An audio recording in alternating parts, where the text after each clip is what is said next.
Hey, folks, Ben here, you there, and this is the Sunday Night Hanging, well, right here on Sundays, because it's easier to do it than change the name. That took me 3 years to come up with. Yeah. Yeah. Last time this guy was on, he was a fresh-faced guy from Ohio, barely 30 years old. Oh, it was many moons ago, and we didn't have a name for the show. It took me literally 3 years before I came up with the name, and then, yeah. Welcome back. That's why I waited so long. I'm like, hey, I ain't showing up again until Ben names this thing. Right. So they're like, well, what do you do? I'm like, well, I hang out every Sunday night, and I'm like, well, ooh, there's a name. All right, yeah. I think you're onto something. Maybe, just maybe. I know what to call this. Yeah, let's see. We already got a bunch of people in the chat. If you want to get a shout out, say hello. Roll call as it will. We got AQ Music 10, Billy Baloney, Paul McNary, and the cats. Yes, Paul's got all the cats. Ferd Burfel, Dave Chase, Elbarge. Or if you want to stand out, if you're a member milestone message, like my cousin Doug. Hey. What's up, Doug? #1 cornhole podcast on YouTube. Oh, snap. All right. Awesome. Who else we got? Earl Colai is here. What are we drinking tonight? I got A&W root beer, Earl, which reminds me, I got to get more. I'm getting low. It's always a safe bet. I have water, so water's also safe. Not as exciting. Got Mitch Heyman in here. Great to see Mitch. Who else we got here? Michael B. He says, hey, all. Awesome guest. I agree, Mike. I agree. Hey. Charles 75N, the good doctor. If you ever need a guitar fabric wrapped, Robert, here, let me just show you what this guy does. The guy. He took the idea of Fender where they would just do the front and or the back. Yeah. Shabam. Wow.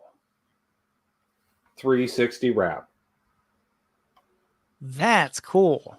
Right? That's so much cooler. I was like thinking kind of like a Paisley or something like that, but man. Yeah, and he's done all kinds. The latest thing he's been doing is concert T-shirts. On a guitar. Oh yeah, you could put anything on there, couldn't you? Anything. The man's a genius. Is what I'm saying. Man, I've never seen or heard of that before, other than like you said, early Fender stuff. But that's cool. Just check out the Charles 75N channel, folks. I'm just saying. YouTube's best kept secret. Just saying. And a good friend. We got Hip Metalworks in here. Who else we have? Christopher Live Sova is here. Awesome. Six String Stanger, Marsha Murray, Graphite and Cigars. Unfucking believable. All right, you won't ask it. I won't offer it then. Fine. He's being, I don't know, he's being passive aggressive or something. Imagine that. Dastardly Dave's here, and Lawrence Cash Velasca, and MPF. Great to see all y'all. That's words. Michael Torin, the man who owns all the rack gear. Oh, where's Michael at? There we are. Bam. I didn't see him. Is my chat delayed? My buddy.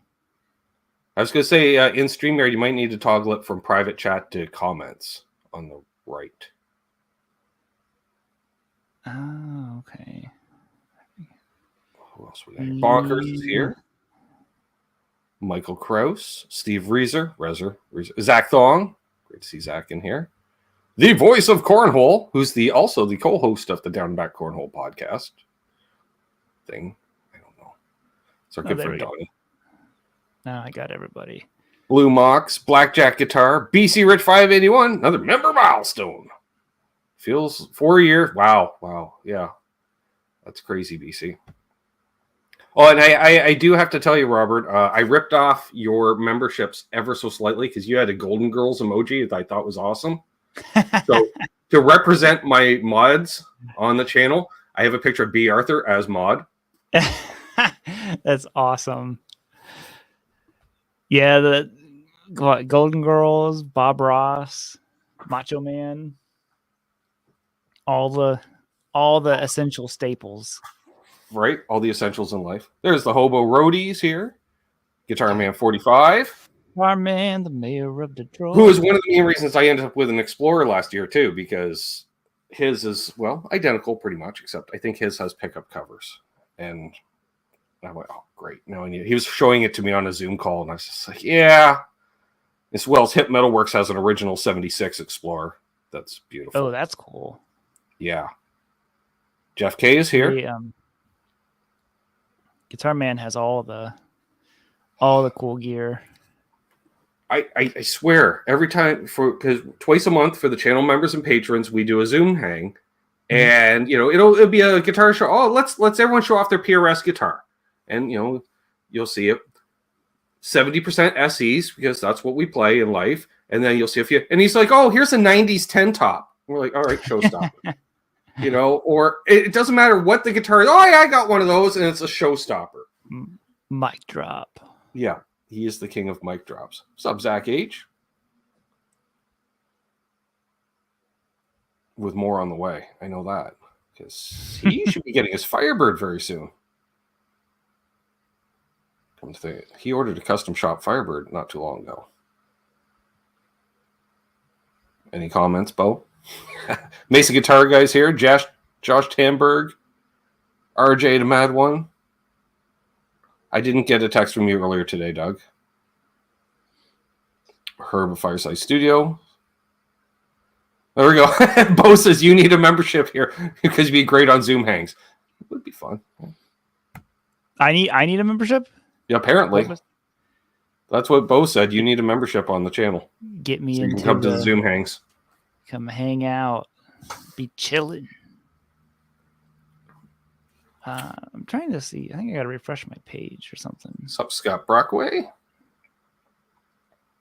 Zach H. Everybody in here. Herb 5-Star Studios. He loves all the 80s videos, and I've picked up several tricks from your tutorials, Robert. Nice. Oh, thank you, man. That's awesome. Herb's out of West Virginia. Hey. Yeah, the 80s are just nonstop, potential for inspiration. And I don't know. I mean, right. Warren D. Martini, George Lynch, all of them. Yep. Let's see here. Billy Baloney with another member milestone question. Robert, why do all the cool guitar players from Ohio migrate to Nashville? You, Uncle Larry, Dan Auerbach, etc. It's what's funny is so many people down here are from Ohio. Brent Mason's from Ohio. Like everyone's from Ohio. Right. The one tech down here that works at Glazier's, Nick Drusel, whenever I first moved down here, I took a guitar into him. He saw my phone number and he's like, "Where are you from?" And I'm like, "Oh, I'm from, Mansfield, Ohio." He's like, "Dude, I'm from Ashland, Ohio," because we both would have had 419 area code numbers. Right.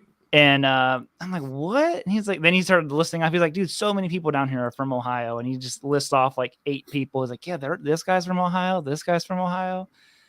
So apparently you live in Ohio for so long and then eventually you just end up in Nashville. Just by the time you get sick of shoveling snow, I think. Yeah. That'd be my guess.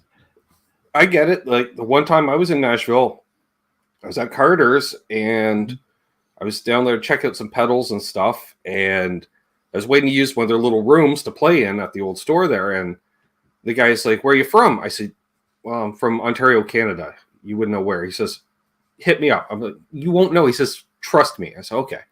I'm like, "Trenton, Ontario." "Yeah, I used to gig in Picton. Get off the Trenton exit off the highway." I'm like, "Really?" He's like, "Yeah." I was like, "Oh, wow. Okay." He's like, "Is this place still in business?" I was like, "Yeah, still there. Yeah. All right." And he got down there about 20 years prior. And he did know. Yeah. Yeah, it's amazing. It seems like most of the people here aren't actually from here. They're just scattered around from all over the country. So Ferd Burfel says he grew up in Mount Vernon, Ohio. He's now in Texas. Wow. Yep. I totally know where my dad used to, I would ride with my dad in his truck to pick up, he did construction work. He's like, "All right, we got to go to Mount Vernon." Nice. So I always laugh. There's these videos of, it's like people try to pronounce Ohio city names and stuff like that. And it's like Right. Chillicothe and, all these crazy Ohio names. And when you listen to people, I'm like, oh man, that's not how you say it. Right. So true. BC has a question. He says, I have 3 or 4 of your courses. How long does it take for your course to go from concept to when it's loaded to your lesson site? Well, first off, thank you for getting the courses, but it takes quite a while. I usually have multiple courses in the works at the same time. That way I don't get burnt out. So I don't know necessarily what the time frame would be of just one, because like I just released one, but I have 2 more that I've also been working on for the past few months. So maybe like a month or 2, something like that, to get it completely ironed out and to the point that I like it, and shoot it and edit it and do all that stuff. Cause I still do all that stuff myself. I don't have anybody else do it, but could probably be more efficient if I had someone else, but that's the big debate at some point. So I just get somebody else to edit it. That's the editing. But then do you still get this right concept, right? Because it's one of those, you end up just sitting, it's like mixing an album. Do you just sit there and co-produce, basically, sitting right next to them? So yeah, because if you were to edit it, I'm like, well, they would have to be a guitarist to understand what we're talking about, to know how to even edit it. And with that stuff, I'm such a control freak. I'm like, no, do it like this. I would just end up doing it all myself, showing them what I wanted done. I'd be like, wait, why am I paying you? I just did it all. So right. Yeah. So I totally get it. I just do it. Hello, LSG and Noel Haven. RJ was asking, will you be doing a review of the new PV Vandenberg guitars anytime soon? No, I didn't know that those were out. RJ, the mad one. Oh, the mad one. No, I didn't know that those were even out. So I'll have to look those up. The PV Vandenbergs. Now I'm Gear Junkie 35 is here. What's up, Jason? Nice. He's in Kenosha, Wisconsin, I believe. So I know somebody from Kenosha. Oh, those things look awesome. Oh, these are like original 88s. These are the... But I do remember seeing a thing about them re-releasing them. That's cool. There's a legend in the chat. Simon Hosford. What's up, Hoss? Good morning in Melbourne. Assuming that you're at home.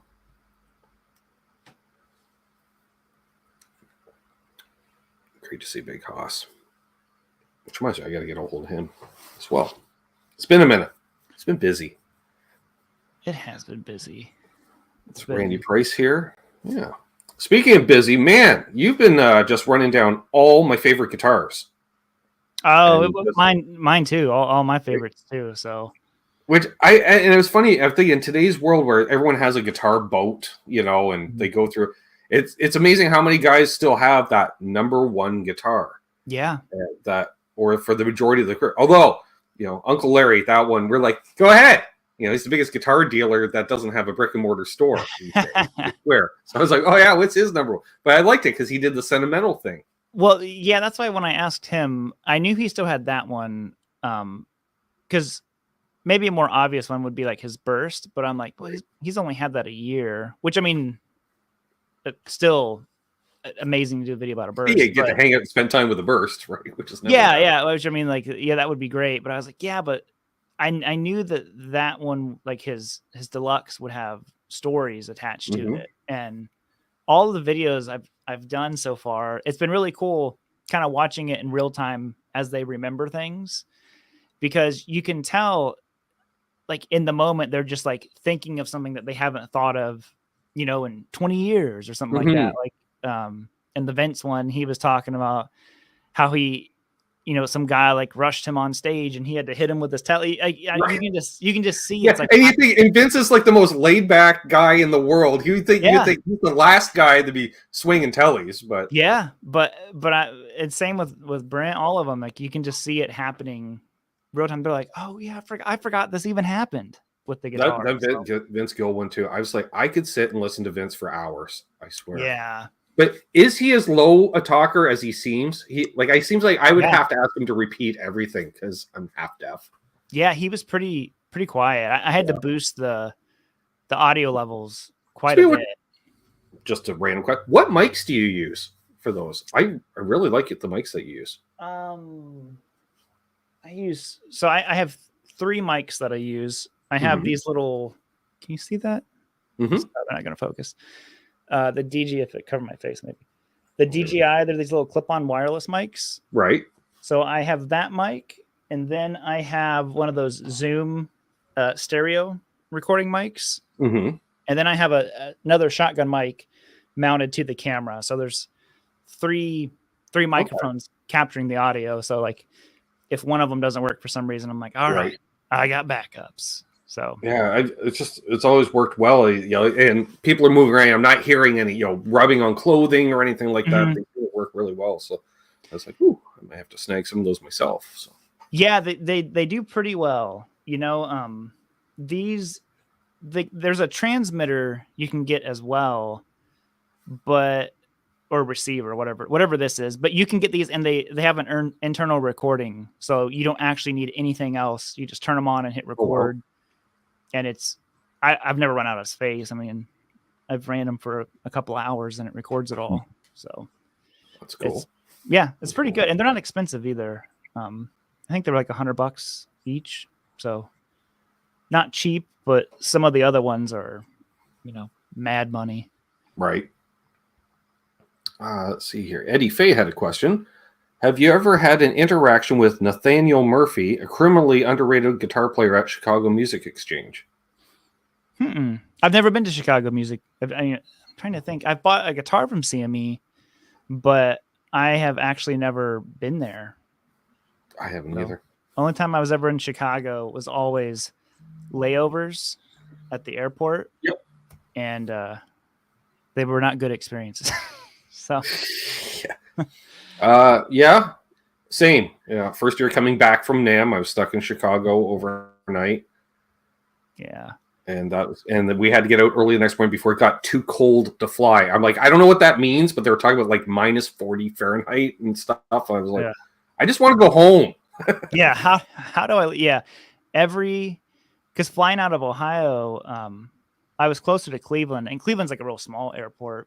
So anytime I went out of the country, I had to go Ohio to Chicago and then go through customs there to get out of the country. And I'm just like, it was like every time I flew it to NAMM, I could go straight from Toronto to LAX, but if you wanted to fly into John Wayne, I always had to go to Chicago and then from Chicago to Orange County. Did you always fly into John Wayne? I did. It was always like twice as expensive for me. Like if the tickets were $300 to fly into LAX, if I flew into John Wayne, it would be like $700-800. Right. I'm like, oh my God. I go, I'll fly into LAX and shuttle. It was weird because it's such a small airport. It was like a flashback to pre 9/11 days because I could see like the turret, like you could see through it, and everything was only like 8 people moving through because it's all commuters and stuff, especially flying back on a weekday morning. Wow. Boom, boom, boom. It's like you go from outside to waiting to board in 10-15 minutes tops. That's cool. Ridiculous. I've never been to that airport, so I've always been trapped in horrible LAX.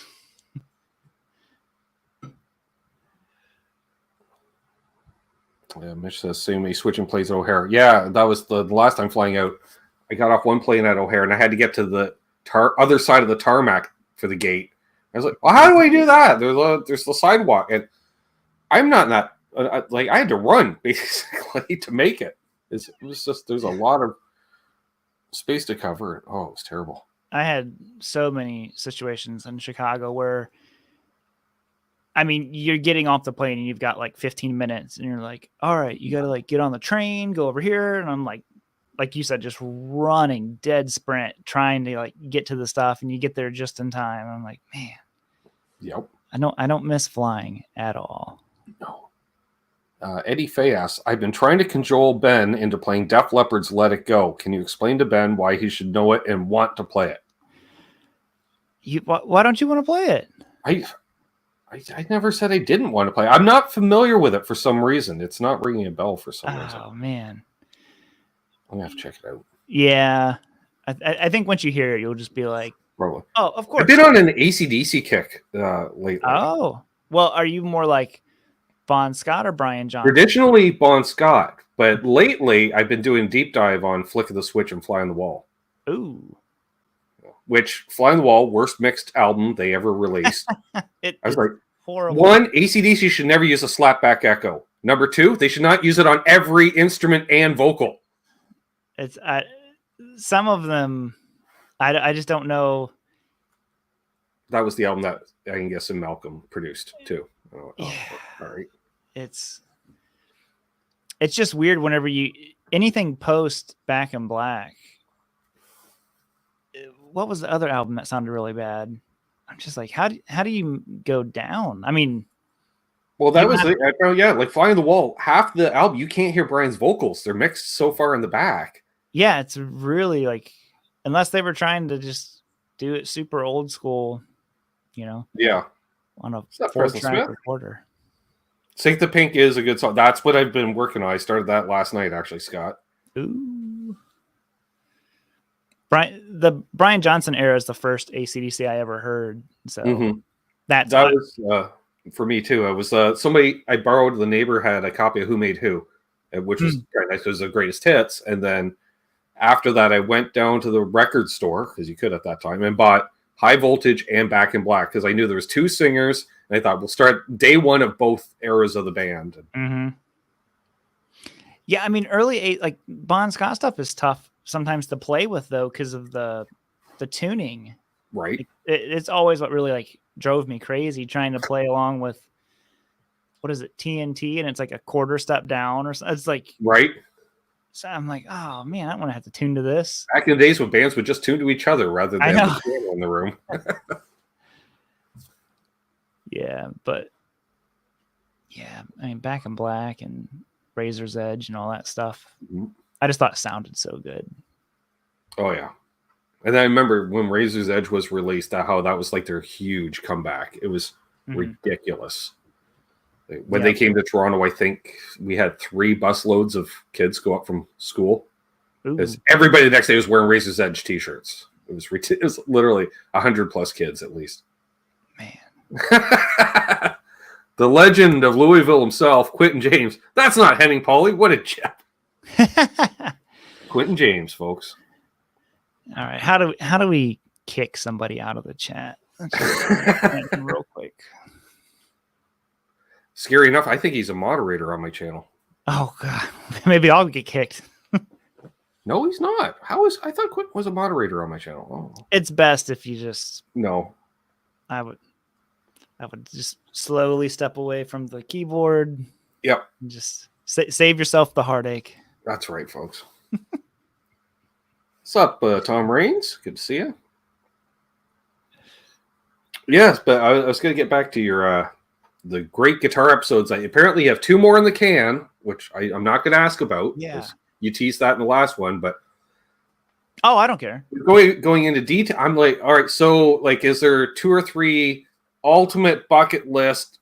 There's no way we're ever going to get it, but who knows? Yeah, I mean, there's a couple. I don't even know like the proper channels to go through to try to like Slash would be super cool because I mean he's here all the time. But Brad Paisley's one I'm trying to work on getting. Brad would be good, yeah. Who would be cool? Yeah, a couple of connections of trying to work to get to him. I just randomly think the line when Brent Mason was talking about he had the Bradshaw rig, and first of all, I guess it was probably, then he said how he sold it to Clint Black. Your reaction was priceless. Why would he want that? Why would he want that? As soon as he said it, I'm like, why does he want that thing? I just died laughing at that. Oh, because I'm like just thinking of like Clint Black. I'm like, yeah, and I was thinking the same thing too because I'm like, I think he plays guitar, but I don't think I've ever seen him other than playing an acoustic as a front man. Which you guys did back in the day. Yeah, which I mean is that's all of them. Yeah. I can't think of anybody other than Paisley and like Keith Urban, who's like a real frontman guitarist. Right. I Vince mean, Gill was, but nobody knew for the longest time. Right? yeah, yeah. Well, yeah, Vince is incredible. He's just the man. He is. He's the Yeah. first country And- person I've ever played my wife, and because she like super does not like country music at all. Right. And I played her some Vince Gill stuff. She's like, "This is good." And I'm like, "That's right," because Vince Mhm. Gill, you know, he's good. Yep. I had a buddy that up until about 10 years ago, once or twice a year, he'd drive down to Nashville to do songwriting courses and classes and stuff. And That's cool. his dream was to write with Vince Gill. Oof. And he hooked up with one of the songwriting houses, and Vince was still doing time there, like part-time. And so he would go down and just collaborate with Vince for an afternoon or two once Wow. a year. And he's just like, it's so cool. I'm like, so did you know anything? He says, it doesn't matter. I just got to hang out and jam with Vince Gill for an afternoon and play music. And it's like, yeah, I guess so. Yep. No, I mean, what's really crazy is that you really do see all those guys around town. I mean, all the time. If you're in the guitar stores and glaziers and all that kind of stuff, Sure. They're all there all the time. So you can walk in and, you never know who else is at the counter, I bringing just their thought of guitar. another Nashville area artist, Mr. Peter Frampton wouldn't be too bad.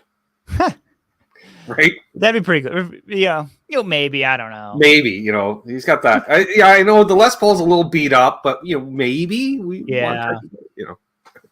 want I'm hoping to do one with like Joe Bonamassa. I think he'd be really cool. Joe would be cool. Mm-hmm. Yeah. And then there's other guys too. I mean, like the other two episodes, Sean Tubbs, who's one of my favorite guitarists ever. I just love Sean's playing. Great player. Yeah, did one with him. There's another guy named JD Simo, if you're familiar with him. Well, where JD? Yeah, I mean, super cool, but just like unique. No, I was like, is JD Canadian? But it was Philip Sace. I always mix up those two for some reason. I think because they both like to play loud on occasion. Mm-hmm.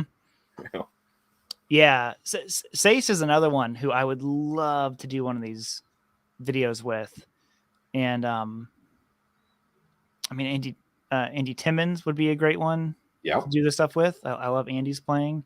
Mm-hmm. So far it's all just happened real like naturally, and organically. So I've kind of just let it happen. I mean, like the one with Vince took 6 or 7 months of trying to schedule it with them, I get it.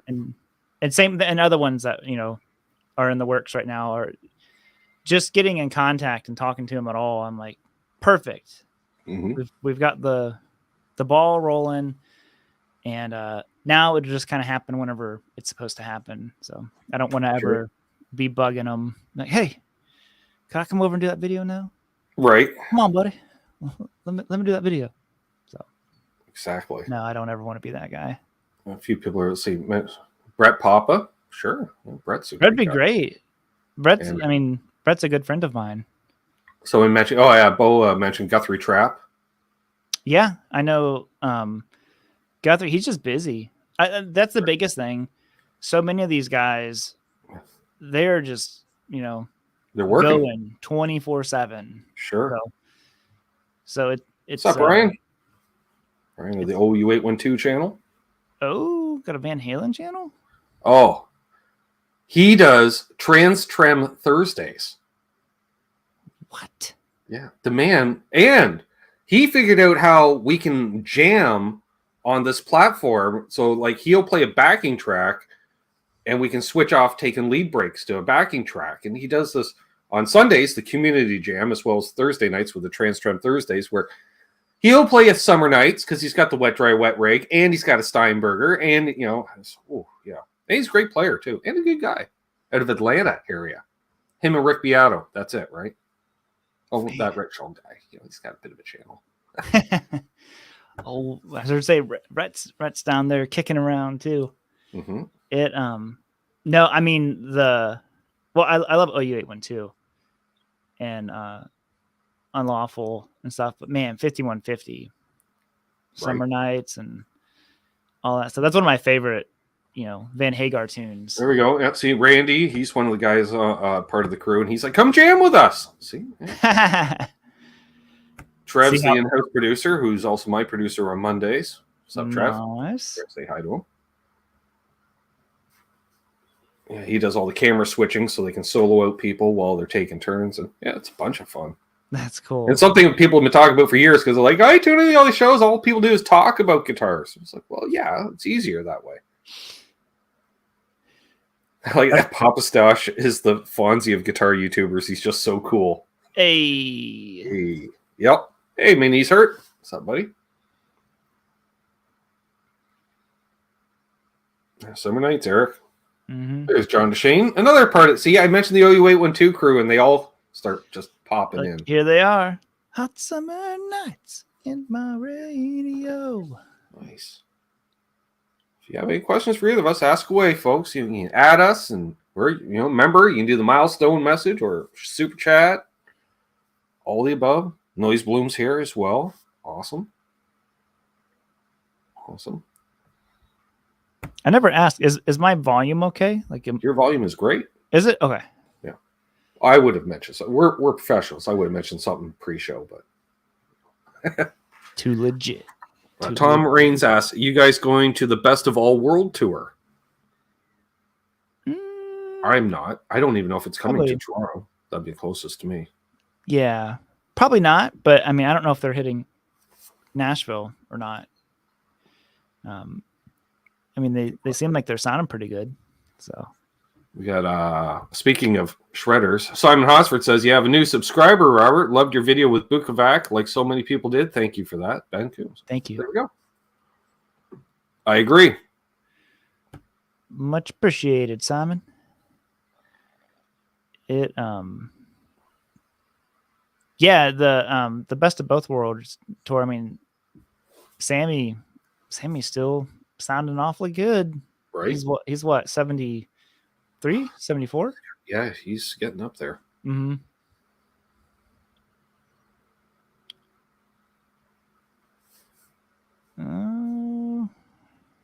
Wow, we got a whole bunch of just questions flying in here. All right, let's see here. It's a Pete Thornton raid. Awesome. Hey, Joe McGraw. The voice of Cornhole asks, what is one of your favorite projects to work on? Like musically or like gear? Like gear, I've been like building a pedal board for the first time ever. I mean, it's nice. Super simple pedal board, but that was a lot of fun. So it's down. Well, it's hooked up. It's just a simple. I was watching Pete Thorne. He's like knows so much about it. And I'm like, yeah, right. I don't know. I just stick all my pedals together in a row, and that pretty much is it. So, and all that wasted space with a switcher. I'm like, you can fit more pedals on that pedal board to get rid of the switcher. Yeah, because I just run everything in the front of an amp. Right. So same. Yeah, but I was thinking about getting another. This is one of those. Who makes it? The Expand pedal boards. Oh, Diodoro. Yeah. And I don't know if they're good or not, but I liked it. Was like the perfect. It fit everything I wanted on it, so nice. It was just kind of like cool. The only thing the Halo core was bigger than the other Halo, so it hangs over the end a little bit. But I'll do that. It stays on there. So. Which I was asked earlier, what your favorite Halo setting is. My favorite setting? Yeah. I honestly like that's the whole reason I wanted the core, because the normal Halo pedal, I just used it as a normal delay. And then I had the Timmins Halo setting as preset 1, and then preset 2 was just like a normal quarter note delay that I had. Like that was all I ever did with it. So now that's what I have for this one. It's just the switch. The one switch is the Andy setting, and then the other one is that one. So I use I'm just looking down at the original Halo. Whatever the second bank is, those are the two presets I use because it's a slapback on one side and say a quarter note on the other. Yeah. And most of the time I would use that just in slapback. And they're like, "Oh, you got a halo? That's so cool. What do you do with it?" Slapback. Oh. But it sounds so good. Yeah. Like it sounds really good. I mean, it's my favorite delay pedal. As soon as I got one. And stereo in, stereo out too, which I love. Because that's where we're getting into basically rack gear on a pedal board. And I love that idea. Yeah. I don't know where my original Halo, it was cool. I let my buddy borrow it. And then when he gave it back to me, he's like, "Here, check this out." And he ran into Andy and he had asked Andy to sign the pedal. So it's signed by Andy Timmons and everything. Nice. Like, that's cool. I go, "Well, thanks." It is very cool. Yeah. So I was like, that's pretty cool. Yeah. Do that for kind of just loan you stuff and you just get, get great guitar players to sign them for me and just don't tell me about it until you hand it back to me. I got a Phase 90 from Johnny Highland, but he signed the box instead of the pedal. Oh, no. That's okay. You can just throw any Phase 90 in there, signed by Johnny Highland. There we go. And I got the photo up there too, because I always think, what would Johnny do? He's terrifyingly good. I don't think he's not around here anymore though, is he? No, he's living in Virginia. Yeah. The last time I talked to him, it's been a few years now. I don't know Johnny at all. I just remember running into him once at Summer NAMM, and he was just getting ready to play, and he was super nice. Oh no, it was Dallas Guitar Show, not Summer NAMM. I got to interview him once on another channel, and then unfortunately that was on Dave Nesdall's channel, and Dave passed away. And then when we did a tribute to Dave, Johnny came on as part of the panel for his tribute show, which was really nice. Well, that was cool. Yeah. Yeah, Johnny seems like a good guy. Yeah. Yeah, because when that was the thing, they became friends, and like we do after doing a show together type thing, and Johnny liked me as co-host. He's like, "You're into pedals. What do you want?" I'm like, I like phasers." He's like, "Fine, I'll send you a phaser." And then I think it was the last time I talked to him was a year or so ago, I think, when Keeley released their custom shop vintage phaser. Johnny did the demo on it.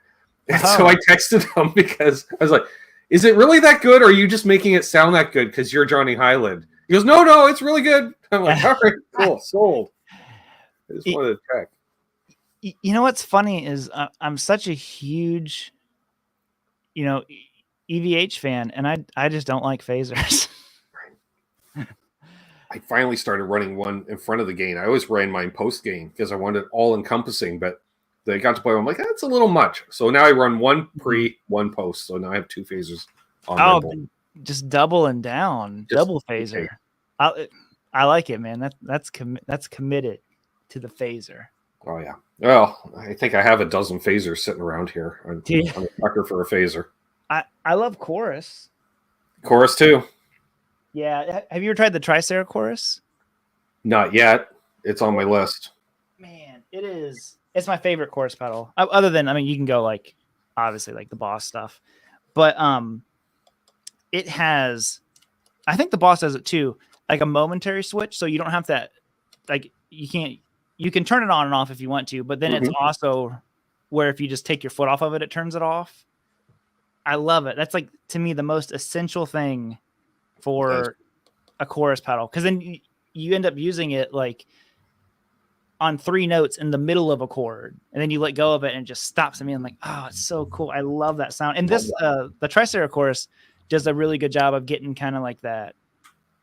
Well, OU812 probably would know this a lot better than I would, but the round and round kind of tone of Eddie, which that's not chorus, that was pitch shift, but it gets me close enough. It gets you in the neighborhood. Yeah, I run MXR stereo chorus.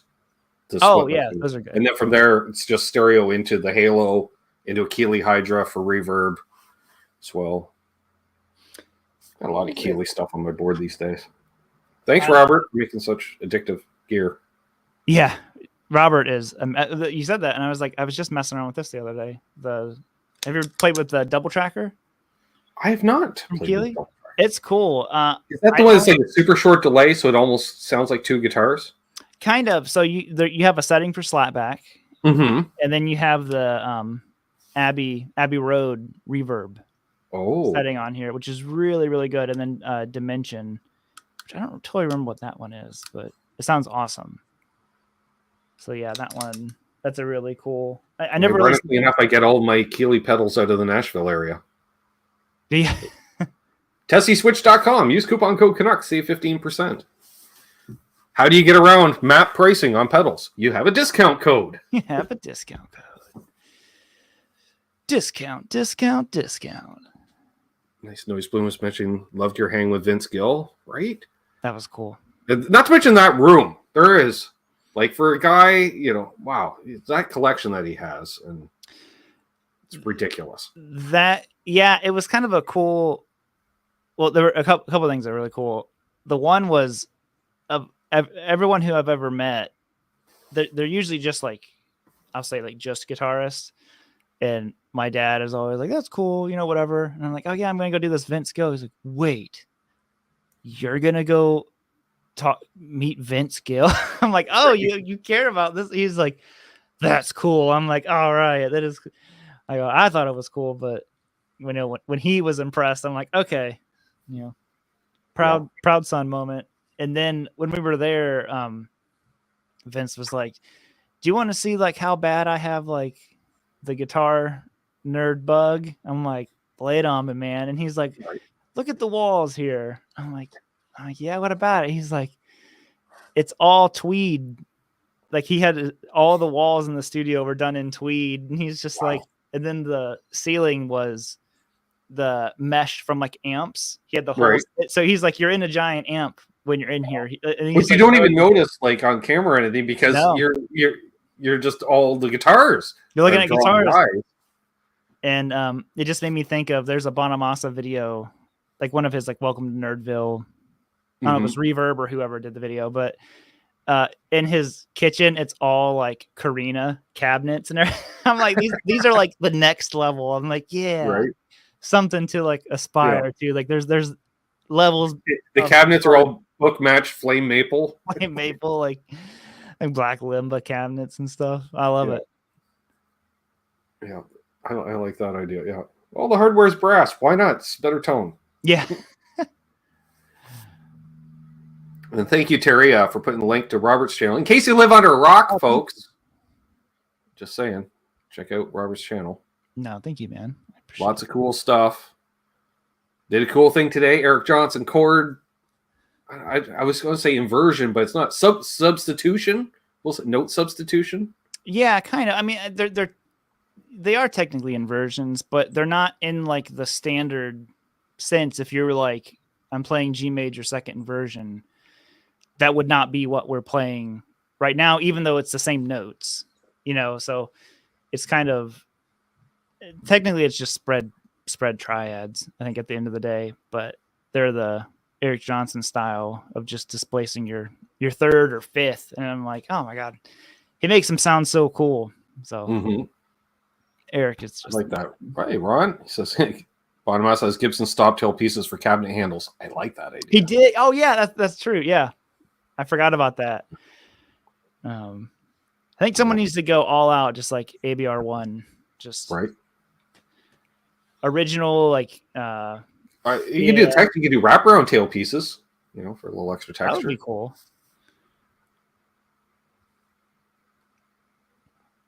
Like that. Let's see here. Preston's asking, will you be doing live streams again? At some point, yeah. Like I'm doing one this next weekend to kind of like when I do a course, I usually do like a live clinic where it's like extra material. But no, I want to start doing them regularly. That's part of trying to figure out how to even do the live stream stuff. So like I finally got it to where I could use the right camera. Hopefully it looks okay. I don't know the quality. Using like my normal camera, I got an actual microphone. The issue that I ran into last week, I was doing a live stream just for like the membership people, and in my in-ears, where are they at?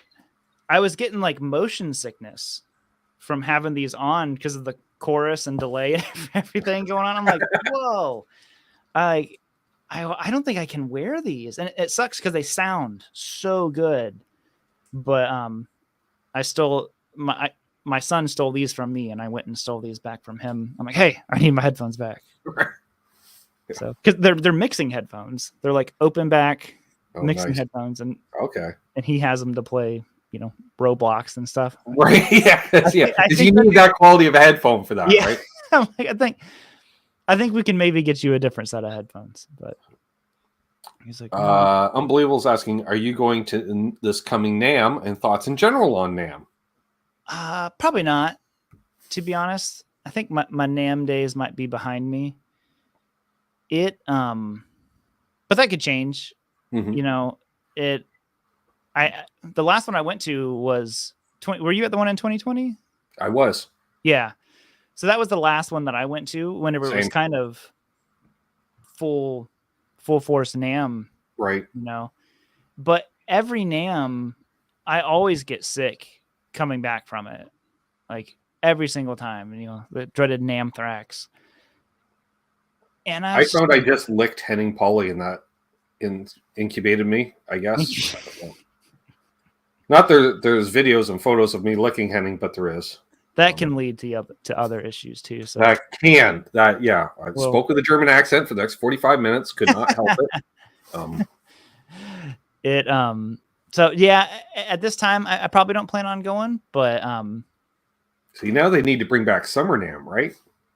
That would be cool. You could just jet on down, boom.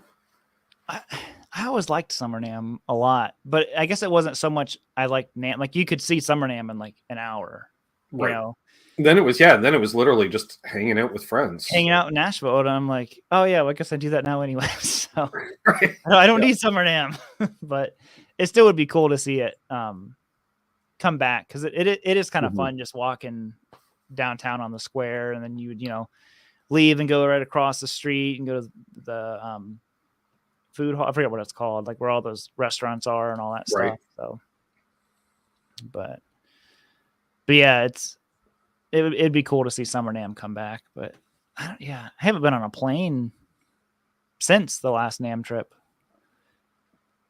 So same. Such a hassle now too. Oh.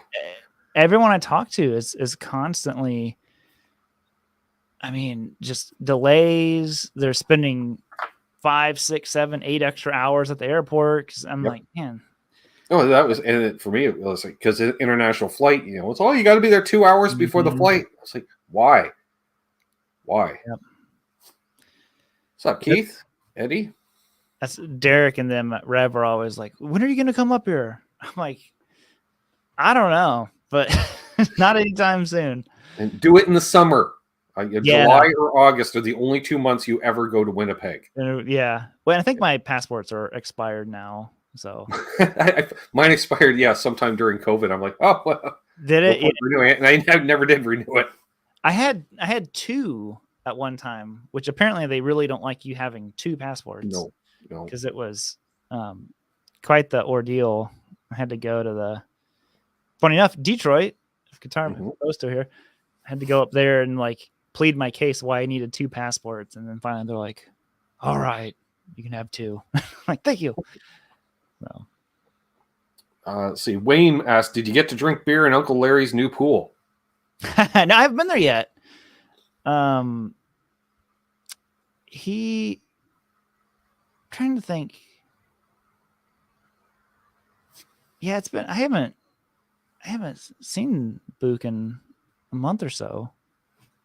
He's usually bopping around Groons and Glaciers as well, though. But yeah, he's been busy and we've been busy. We've had a lot of family in and out of town, and the in-laws were just here last week, and then my mom's coming into town next week. Nice. Or this week, actually. Sorry, Thursday. And then a couple weeks later, then my dad's coming to visit from South Carolina. I'm just like, there's no time for anything. Right. Speaking of which, Alan Guitars asked, any hobbies other than guitar for either of you? You go first. I'm into auto racing. Ooh. And I used to be in the cars as well, but I had to pick a lane because I could either sink all my money into guitars or cars. But I found guitars don't rust out and diminish in value as much. So, yeah. I don't think I do have another. I think my hobby is guitar. So my wife always tells me, she's like, you're so weird because you'll spend all day working on the video, recording, doing all that stuff, and then be like sitting on the couch watching a guitar video. Yeah, they get unwind by watching a Beato. Yeah, after editing your own video. Yeah, like I'm watching Doug Rappaport or Sean Tubbs or someone like that, and I'm just like, yeah, well now I want to go play guitar, so and I go do that. So she's just like, I don't know. All right, Josh. Weird. Yes, I can do both. But... Funny, Josh mentions I gave away my car from high school yesterday to a buddy from high school. Oh, there you go. It had been sitting for about 20 years as it was, but my brother-in-law was going to just send it for scrap metal, and I said, well, I'll give it to my buddy because it had a very fast engine in it. So I was like, I don't want to see that go just to the junkyard. So he's like, yeah, I'll come take it, and that's cool. Do something with it. Yeah, I don't think I could work on it. I love cars and stuff, but I couldn't work on like anything. Like I get so paranoid, like I'm gonna like hurt my hands or something, and I'm just like, you will. Yeah, that's the thing, and I'm like, I can't do it. Anything like most power tools, I'm like, we'll just hire a handyman or something to do it. What's up, Stuka? But yeah, I don't need to be chopping off a finger. My niece hurt was I had a 1980 Z28 red. Gaming videos, sure. Yeah, that'll take a while. Fun stuff. Make gaming. I do play games and stuff. I mean, I'll play late at night, Halo or. What's up, Stephen Douglas? Previous username. Yeah, when I got into YouTube, I actually even stopped following most sports. I followed a bunch of sports, but then I realized if I'm spending 2 hours a day watching sports highlights, that could be 2 hours a day playing guitar or doing YouTube. And I do watch a lot of. You got to watch my Cleveland Browns and my Lakers and. Ask tomorrow night, Trev. We'll talk about that tomorrow night. Engine talk. Nice. Yeah, I get it. That's why. Yeah, I still follow NASCAR. So and IndyCar. I like my auto racing. I never. My dad was a diehard Dale Earnhardt and NASCAR guy, and I was like, I could never get into it. My dad was a car guy and a musician, so I blame my dad. He's like, yeah, hot rods and Telecasters. I'm like, sounds good to me, Pops. Hey.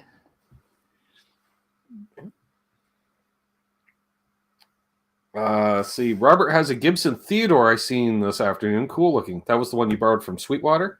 Yeah. Yeah, it's still here right now. I like the headstock.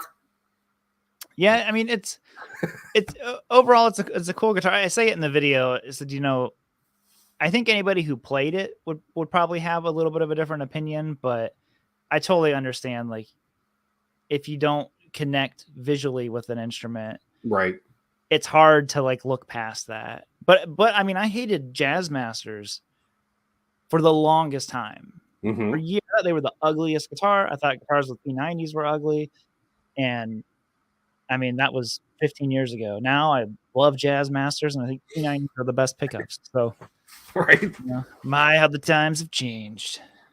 Right. Speaking of which, so tell me about your Firebird you picked up. Oh yeah, it's right here. If I can get it without knocking stuff over. Ugh. This is Firebird number 3.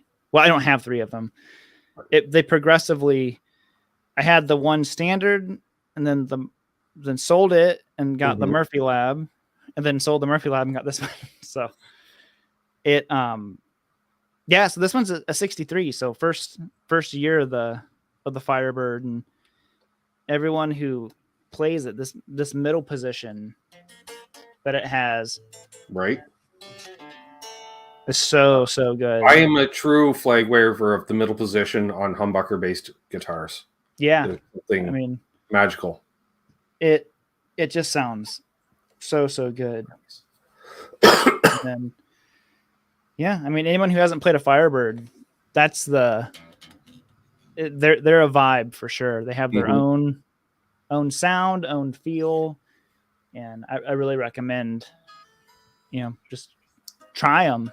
Is the biggest thing. If you can, just try one. Yep, I fully agree. They are a unique beast, which that's on my list as well. What's up, Dylan?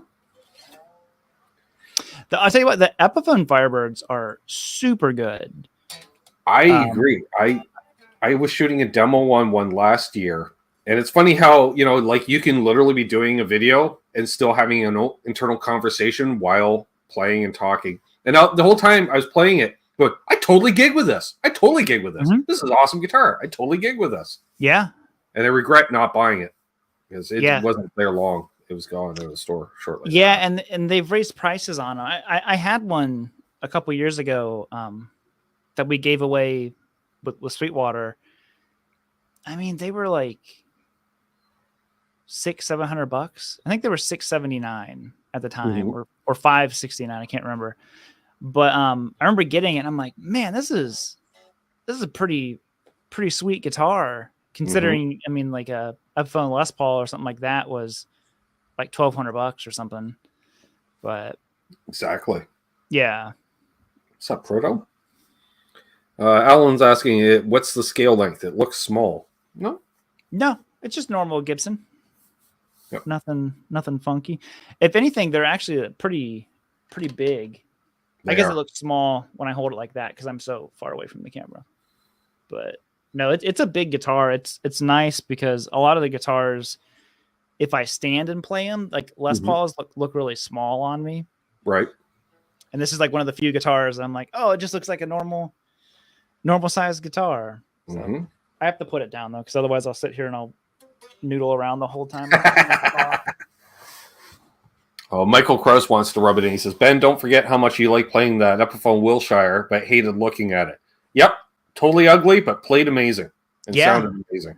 The Wilshires are awesome. Yeah.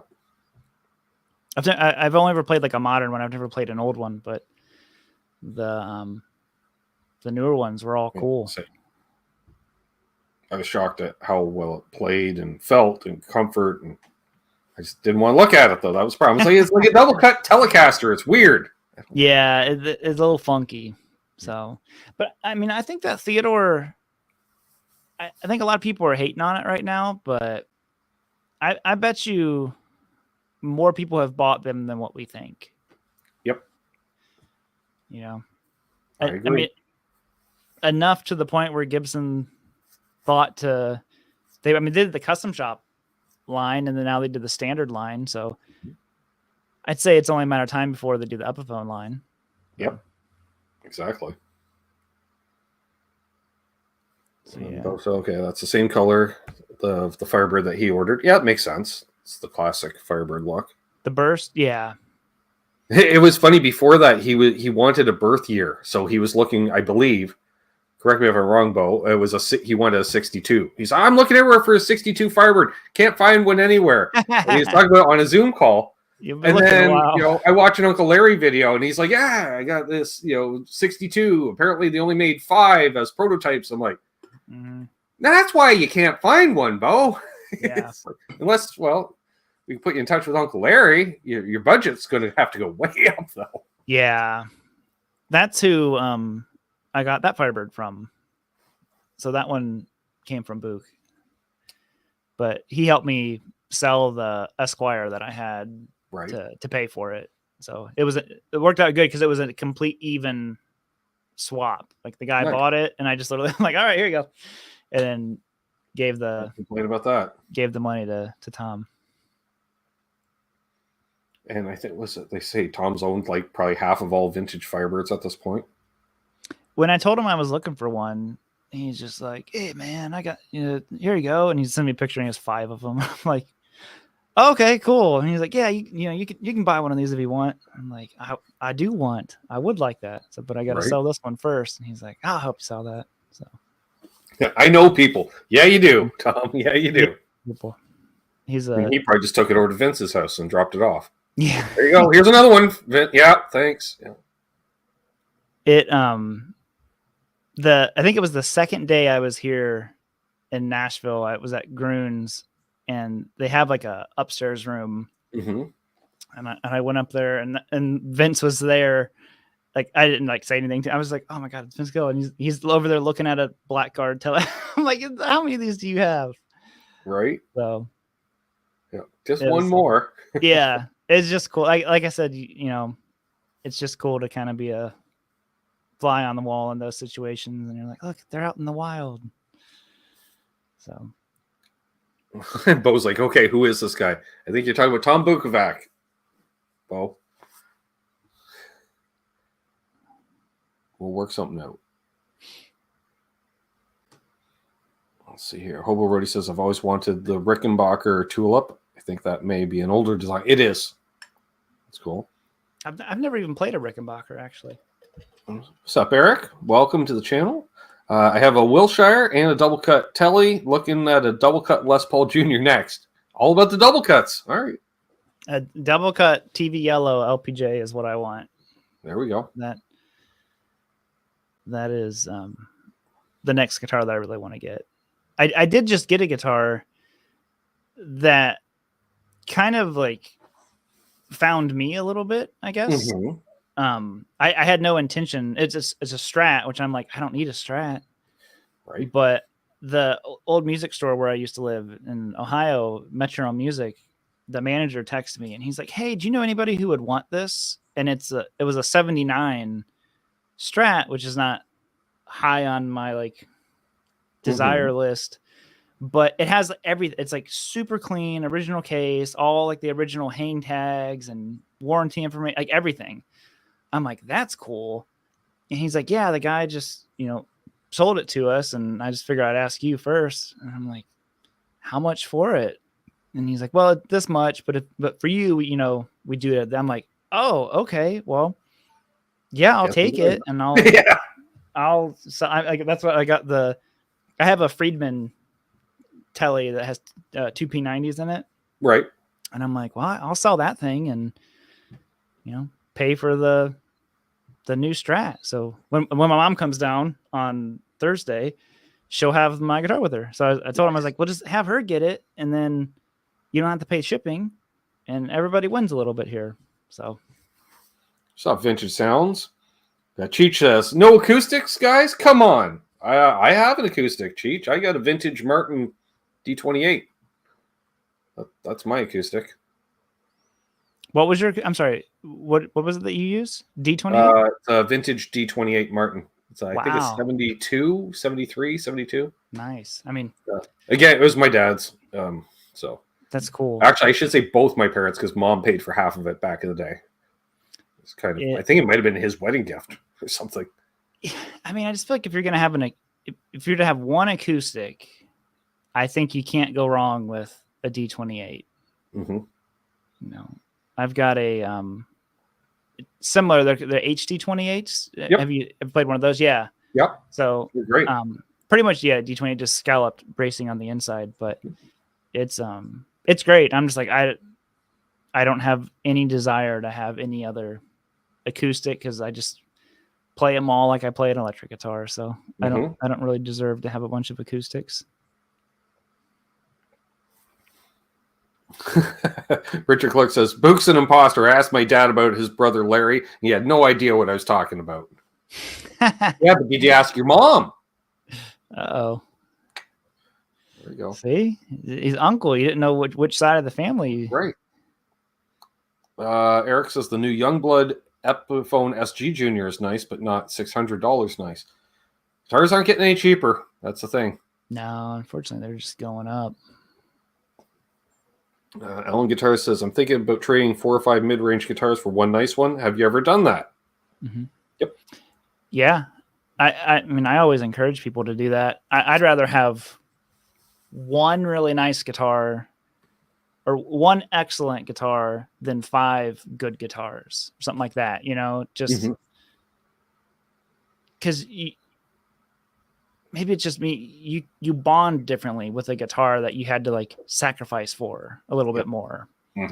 So, I mean, any of my guitars that I've had to really like sell a bunch of stuff to get and all that stuff, I'm like, okay, this is like mine for life. Like my white Strat, I'll never get rid of this thing, even though I had to sell, everything under the sun to get it. But that's what Guitar Man was saying. Didn't you have a few Friedman guitars? I remember a white one. Yeah, that one I won't be selling. That one. It's funny that you were drawn to that one. That's the Cali. That is still the best Super Strat. I mean, I love my Ibanez and all that kind of stuff.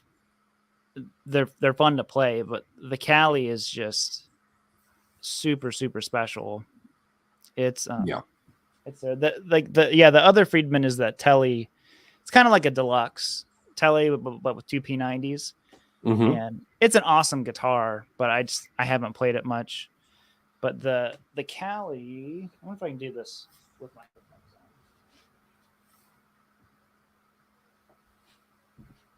headphones on. Because this is one of the original ones that Grover Jackson made during that like first run of Friedman's. Right. So it has the most perfect neck for like a Super Strat on it. And the everyone would complain that they couldn't see the fret marker, so I put stickers on it. But other than that, because in I can't remember if I used this in the 80s course or not, but everyone would always be like, I can't see because it just has tiny little dots for the markers. So I'm like, well, I'll put these obnoxious stickers on here. But yeah, I mean, a real German Floyd. I forget what the pickups are in it, but it's, I mean, light. And then I think this particular one, I mean, I say Grover Jackson made it. His company made them. Right. But I do know that at the time that these were made, his paint guy retired. Right. And Grover painted them all himself. Okay. So and I think he did the final QA anyways. Like, yeah. I mean, he was still, he was still very involved in everything, but and he's out here somewhere now. Yeah, now I was going to say, now he's building guitars for Morgan, I saw. Yeah. So I don't know who is making, I think it's Rock and Roll Relics is maybe making the Friedmans now, which I'm sure they're awesome too. Yeah, but, I'm not sure. Yeah, but I know that that original run of Friedmans that were made from Grover in the beginning, those are all awesome guitars. And a couple of people were asking, did you get to play Uncle Larry's Burst yet? There you go. Yeah, that was cool. It was there was like no preparation for it. It was just like, it was when I was playing all the Firebirds, trying them all out, and he's like, well, try this one, man. And he like I'm like, oh, this is the Burst. I'm just like, oh, well, I wasn't like mentally prepared to like play the Burst. Right. Let alone play guitar in front of Tom for an hour. But yes, Trev, for me, it rhymes with Murphy Lab. I know. I demoed a Murphy Lab Les Paul that's like next to no relic, and it's the best Les Paul I've ever played in my life, hands down. And it's ruined me. That's cool. Yeah. But it's just under 10 grand Canadian, so. Oh, my God. There's one like that at Sweetwater. In the studio that because they have like a whole studio there. There's this Les Paul that the dye on the neck has bled all through the binding. Right. Super cool. And when I was there at Gearfest a couple years ago, I was like, I think I have to buy this thing. Like, it is like one of the best Les Pauls I've ever played. And I was talking to them, and they're like, oh, well, Sweetwater doesn't technically own that guitar. Like, Sweetwater Studio is its own thing. Right. And they bought it. So they're like, I don't know if they want to like sell that guitar. And then I was talking to Don Carr, I was like, have you ever played this Les Paul over there? He's like, yes. What'd you do to it? And I'm like, I was trying to buy it. He's like, you cannot buy that Les Paul. He's like, I use that thing so much for cracking. He's like, everybody who comes in here plays that Les Paul, and they're just like, right. This thing is so, and it's just some Murphy Lab, you know, Les Paul. Like, I think it was like one of the real early ones when Murphy Lab was starting, but I just remember the guy handed it to me as soon as my hand went around the neck. I went, "Oh, this is too good." And then I weighed. It was only 7.5 pounds, and with 0 weight relief. Man, that's why I was like, "Come on!" And it was so resonant. Yeah. That's the way this one was. And then it was like a few weeks later, I was demoing an R8, going, it's okay." you get totally ruined. I am absolutely ruined. Yeah, you get ruined. It but so many of those guitars, I mean, that's why a lot of them I don't even want to play. Like Grunes will have a Blackguard that's like 80 grand. I'm like, it doesn't do me any good playing this thing because I'll never own it. So it still haunts me. The one I played, I think it was a 57 Telly at Carter's with a V-neck, just like my Martin. It had very much a V-neck. That's cool. And it was pretty beat up, but they were only asking like 27 grand for it, which for a 57. I was like, well worth it, because I'm thinking this should be 37 grand. And the worst part is I had my dad's credit card with me, which had the space on it. And I thought, well, I can buy it, but I can't go home. So is this when I just leave and I never come back? Yeah, and that thing just played amazing, and literally for years it's haunted me. Yeah, the Esquire I had was a 58, but it's player grade, refinished, all that kind of stuff. So the value was nowhere near what you were just talking about. But it had a real soft V on the neck too, and it was like the most comfortable neck. But it was cool. Whenever I sold it. It went to some guy out in California, and he was awesome because he was like, I want to like overnight the guitar and all this stuff. I'm like, you can do whatever you want. I mean, you're paying for shipping. I don't care. But I can't remember how much it was. It was expensive to overnight to him, but it was like the next day he was like, man, this guitar is so good. And he had on stage with him, like playing a gig that night. I'm like, that's awesome. I'm like, that is awesome. That is exactly why I knew it was a good call to like, sell that guitar. So it was. Thank you, Adam D. Cool. Says, yoo-hoo, 2 of my favorite peeps. Thanks, Adam. Hey. And Dylan had a question. Dylan from Flipside Music. Love Dylan over at Flipside Music. Speaking of SGs, did Mr. Baker part ways with his? I did. It's gone. SG number 3 or 4. So. It's on my list. Eventually I'll have one, but I refuse to get one with neck dive. And I know they're out there. There are the unicorns that don't dive. So, well, it's funny because I sold it. I was just gonna like post it and sell it, and then the guy who helps me do all of my courses, his name's Steve Burnside. He's like the partner and all this stuff. He's like, "You're selling that SG? How much you selling it for?" So he has it, and he's put like a Bigsby on it and all kinds of stuff. And he's like, I love that thing. I'm like, well, I'm glad, man. What's up, Mark Taft? Good to see you, my friend.